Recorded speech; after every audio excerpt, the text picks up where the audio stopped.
Our top story tonight, we're getting into the holidays, which can be a busy time, especially for nonprofits. But less than a week after former Meals on Wheels CEO John Moore submitted his resignation, questions still remain as to who's leading the ministry. Peyton Weidman attended today's board meeting, but left with more questions than answers. She joins us now in studio. Hey, Peyton, what happened today?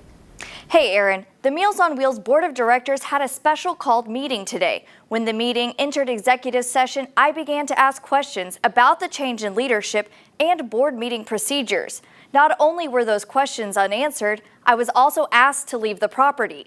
But before leaving, I spoke to a volunteer who delivered a letter to the board seeking change.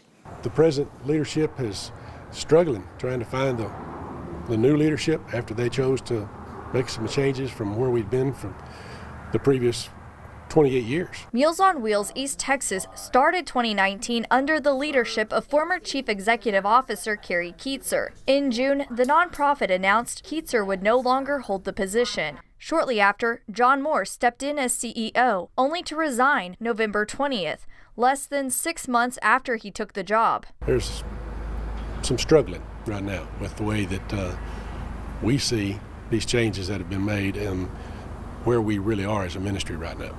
Volunteers for the ministry like Brad Harvey say they haven't been told much information. He put what he believes to be the only solution in writing and submitted it to the board. Let's have the board step aside for whatever period of time it's really going to take to restore the confidence. In the letter, he asks for the board to reach out to the East Texas Council of Governments, the governing body of Meals on Wheels, for help. And they do have a fail-safe plan. There is a relief that comes from an emergency petition.